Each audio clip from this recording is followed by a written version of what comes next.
Good evening, students. We will discuss today a sweet poem entitled Upon Westminster Bridge by William Wordsworth. এটা একটা class 11 এর পাঠ্য। সবার আগে আমরা জানি কবি পরিচিতি উইলিয়াম ওয়ার্ডসওয়ার্থ সম্পর্কে। তারপর আমরা জানবো কবিতার লাইন বাই লাইন বাংলা বাণী, এক্সপ্রেশন, অ্যানালাইসিস, ইমেজেস। তারপর আমরা কবিতায় কি কি শর্ট কোশ্চেন আসতে পারে সেগুলো আলোচনা করব। চলো শুরু করি। আপন ওয়েস্টমিনস্টার ব্রিজ লিখেছেন কে? William Wordsworth. তিনি একজন রোমান্টিক পোয়েট।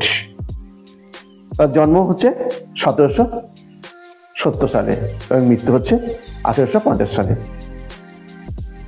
এই গ্রেট রোমান্টিক পোয়েটকে বলা হয় ওয়ার্শিপার অফ নেচার, প্রকৃতির পূজারী।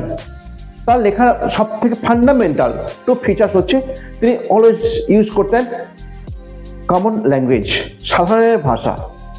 সাধারণ মানুষ যে ভাষা ব্যবহার করে তিনি সেই ভাষা ব্যবহার করেছেন। অ্যান্ড সেকেন্ডলি, দ্বিতীয়ত, তার একটা ইমোশনাল ডাইডাক্টিভ অ্যাপ্রোচ আছে তার লেখনের মাধ্যমে। আমরা সেগুলো জানবো। এখানে আপন ওয়েস্টমিনস্টার ব্রিজ এটা হচ্ছে কবির একটা স্পন্টেনিয়াস আউটবাস্ট অফ ইমোশন। কবি এবং কবির বোন যখন ডরথি এই ওয়েস্টমিনস্টার ব্রিজটা, যেটা অবস্থিত হচ্ছে টেমস নদীর ওপর লন্ডনেতে, পার হচ্ছেন খুব সকালে, তখন তিনি সেই ব্রিজ থেকে কিছু প্রাকৃতিক দৃশ্য উপলব্ধ করেছেন। তারই বর্ণনা আমাদের এখানে আছে, আমাদের গোটায় আজকে পড়তে হবে। সেই বর্ণনাটা পড়তে গিয়ে কবি প্রথমেই বলেছে পৃথিবীর যেন সব থেকে সুন্দরতম জিনিস হচ্ছে এই ওয়েস্টমিনস্টার ব্রিজ থেকে দেখা প্রাকৃতিক সৌন্দর্য। তারপর কিছুক্ষণ পরে কবি শেয়ার করেছেন যে না, এটা আমার কাছে সুন্দর হতে পারে, ঠিক কথাই, কিন্তু আমার কাছে সুন্দর হলে সবার কাছে সুন্দর হবে তা হতে পারে না, অন্যদের কাছে এটা খারাপও লাগতে পারে। তারপর কবি একটা সুন্দর জিনিস ব্যবহার করেছেন যে প্রকৃতিতে যখন সূর্যের আলো পড়ছে, প্রকৃতির শোভা অপরূপ বেড়ে গেছে। তখন তিনি কি ভেবেছেন, যেন সূর্যের শিরা যেন প্রকৃতির পোশাক রূপে কাজ করছে। একটা মানুষকে যেমন পোশাক পরে দেখতে সুন্দর লাগে, ঠিক প্রকৃতি যেমন সূর্যের শিরাকে পোশাক রূপে পরিধান করেছে। তারপর কবিতাতে আমরা একটু পরে দেখতে পাবো যে খুব সকালে কি কি জিনিস দেখা যাচ্ছে, খুব সকালে সূর্য কোথায় কোথায় কিরণ দিচ্ছে, এগুলি পড়বো আমরা।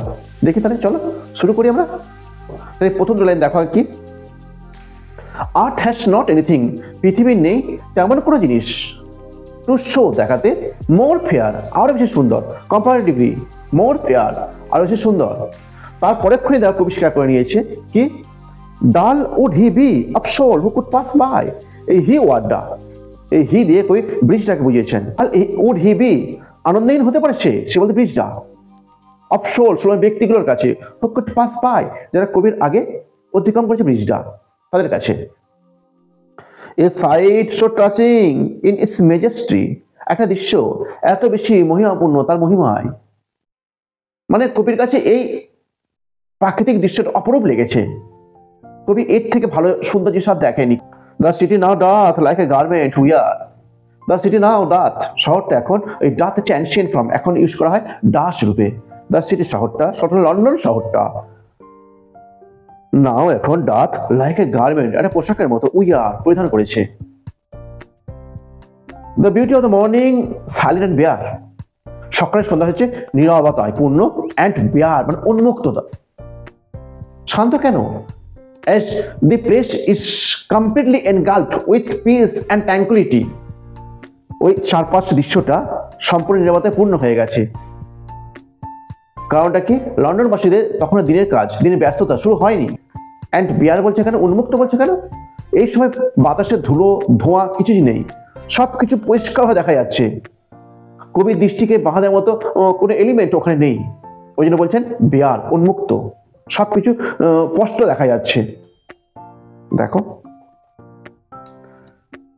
ships, towers, domes, theatre and temple lie open unto the field and to the sky. কি কি জিনিস দেখা যাচ্ছে? Ships, towers, domes, theatre and temple, এই পাঁচটা জিনিস দেখা যাচ্ছে, তাই তো? Ship, tower, dome, theatre and temple.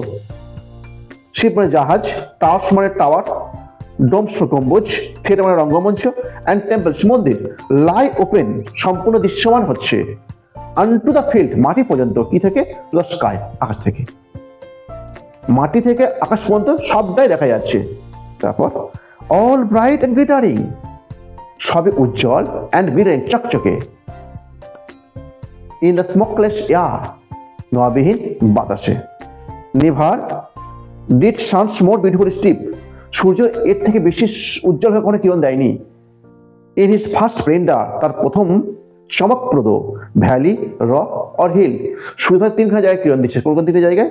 Valley উপত্যকা, রক পাথর, অ্যান্ড হিল পাহাড়ে।